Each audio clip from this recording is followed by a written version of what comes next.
As Dr. Martin Luther King Jr. once said, we must remind America of the fierce urgency of now. This is no time to take the tranquilizing drug of gradualism.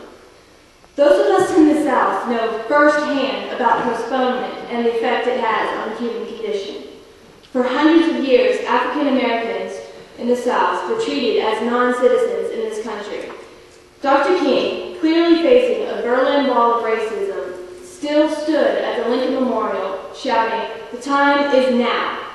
We, as the youth of America, should be standing there with him, shouting, "Yes, now. The time is most definitely now, and we cannot wait." We must tell America's leaders that the time is now. We cannot waste another moment arguing amongst ourselves. We must join together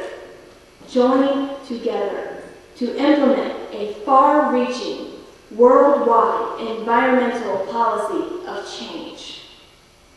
We need to take action. We need to be committed.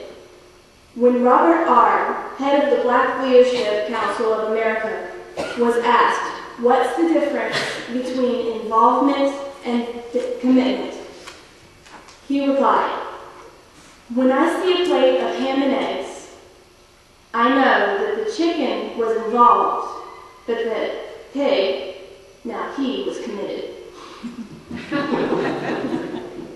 We as citizens of the earth must be committed. We must cooperate with one another to protect our planet for future generations. Currently, America already has policies addressing climate change, but we as citizens of the world don't agree. Many would like to believe that human involvement didn't cause the climate change, and Americans are perfectly comfortable in their well-lit, well-cooled, and well-heated homes. But we need to ask ourselves, are we willing to endanger our children and our grandchildren because of our own indifference? Thank you. And the next rebuttal statement will come from Team 2, Jessica Clark. The oceans do regulate the amount of CO2, but there can still be too much CO2 in the oceans. And the destruction of the coral reefs not only affects the countries with their food and all that, but it also affects their economy. I mean, think about Australia and Mexico and tourist areas. I mean, that's how they get most of their money. So. I heard you mention economy, and I would like to get back on the economy point. With the billions of dollars being sent to Iraq and everything, how do you expect us to, I know that you're saying use tax dollars, but how else would you afford that? Because we're not going to be able to use tax. Consider exactly what you just said. There's $12 billion a month going into this war that is wildly unpopular. So why can't we ration things going into the war, including money, like they did in World War II? Because you can't stop the war. Are you asking us to just pause the war and just leave, take the keys and run? Of course not, but the United States needs to reprioritize. Time. One moment. If no time until the start.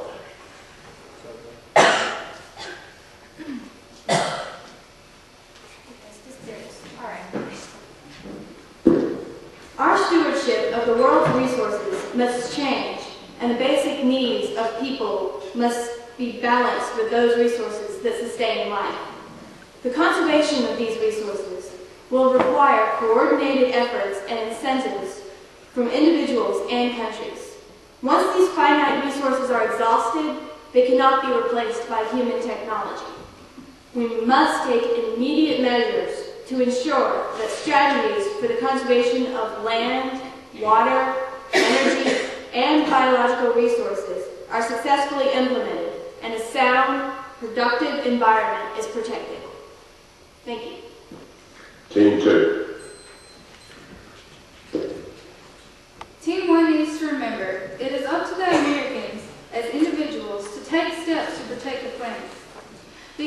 government is not in business of regulating individuals' choices.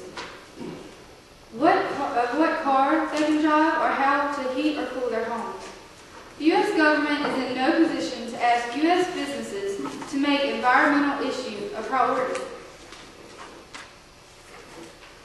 The U.S. doesn't need to spend tax dollars on environmental technology when there is already